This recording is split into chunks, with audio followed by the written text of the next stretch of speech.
In a quiet village, nestled among rolling green hills, lived a simple farmer and his 3 sons. The eldest, Jaka, was as strong as an ox, able to lift heavy sacks of grain with ease. The middle son, Kadek, was as swift as the wind, racing through the rice paddies in the blink of an eye. And then there was the youngest, Wuragil. He was small for his age and he often found himself watching from the sidelines as his brothers showed off their impressive talents. Whenever Wuragil had a clever idea, Jaka and Kadek would simply wave him away, too busy to listen to their little brother. They saw him not as a companion, but as a shadow that quietly followed them. One day, a deep sadness fell over their happy home. Their father, the heart of the family, fell gravely ill. His laughter no more longer filled the small hut, replaced by a weak cough that echoed with worry. The village healer was called. His face grim as he examined their father. He spoke in a low, somber tone, "There is only one cure. The legendary eternal flower, which blooms only once a century on the peak of the treacherous mystic mountain." Hope flickered, but the journey was known to be perilous, filled with dangers that had claimed men's brave souls. Without a moment's hesitation,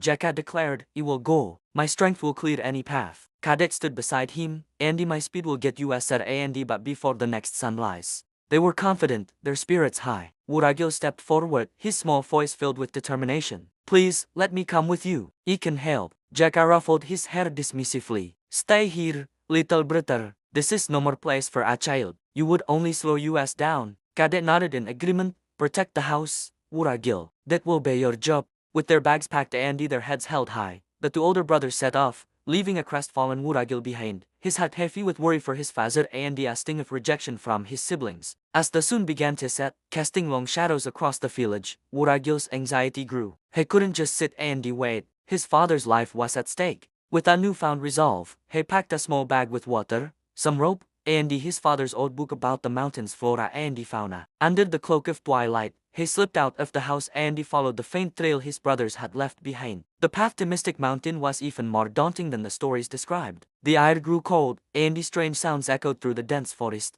Wuragil's heart pounded in his chest, but the thought of his father gave him strength. He soon reached a wide, gaping chasm that his brothers had clearly struggled to cross. Remembering a technique from his father's book, Wuragil gathered strong, thick vines and wove them together, creating a sturdy rope bridge. He secured it tightly to a large tree and carefully made his way across the terrifying drop. Further up the mountain, he entered a field of beautiful, glowing plants. While they looked enchanting, he recognized them from his reading as the whispering nettles, poisonous to the touch. He carefully navigated a path around them, his small size allowing him to slip through narrow gaps his larger brothers would have missed. As he climbed higher, the terrain became a sheer cliff face. And sir, at the bottom, he found them. Jaka was trying to climb, but his strength was useless against the smooth, vertical rock. Kadek was slumped against a boulder, completely exhausted from trying to find a faster way around. They looked up in astonishment as Wuragil appeared. "Wuragil, how did you get here?" Kadek asked, breathless. "You should have gone back," Jaka grumbled, frustrated by his own failure. Wuragil didn't gloat. He simply pointed towards a narrow, hidden ledge partially obscured by a waterfall. "You read about a secret path in father's book, the serpent's spine. It's safer and leads directly to the summit." Jaka and Kadek looked at each other, their pride humbled.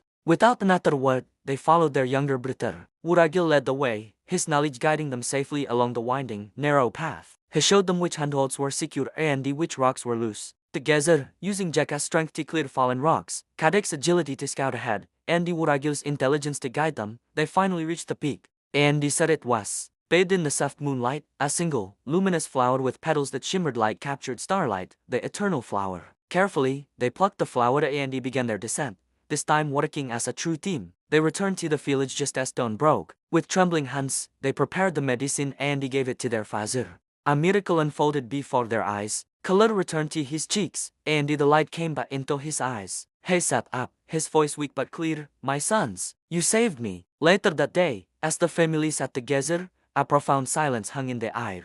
Jaka was the first to speak. He turned to Wuragil, his eyes filled with a respect he had never shown before. "Wuragil, I am sorry. We were fools to underestimate you. Your mind is sharper than any blade, and your courage is greater than any muscle." Kadek nodded, placing a hand on Wuragil's shoulder. "You are not a burden. You are our hero. You saved us, and you saved father." From that day on, everything changed. The 3 brothers were inseparable, their bond forged in the crucible of Mystic Mountain. They learned that true strength isn't just about being the biggest or the fastest. It's found in intelligence, in kindness, and in the courage to do what is right. Their family became stronger and happier than ever before, built on a new foundation of mutual respect and love. The story of Wuragil, the forgotten youngest son, became a quiet legend in their village, a gentle reminder that you should never judge someone by their size or appearance, for within every person lies a unique and precious gift, just waiting for its moment to shine. Thank you for watching. We hope this story touched your heart. Don't forget to like and subscribe for more tales of courage and wonder.